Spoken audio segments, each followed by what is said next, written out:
กล่าวนะโม3จบขึ้นพร้อมกันและกล่าวคำลาสิกขาตั้งนะโม3จบขึ้นพร้อมกัน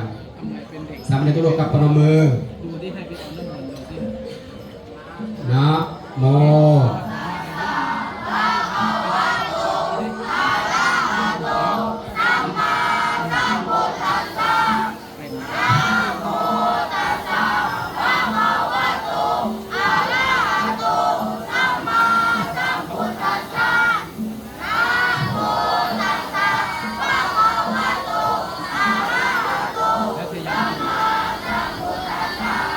สิกขังว่าพร้อมกัน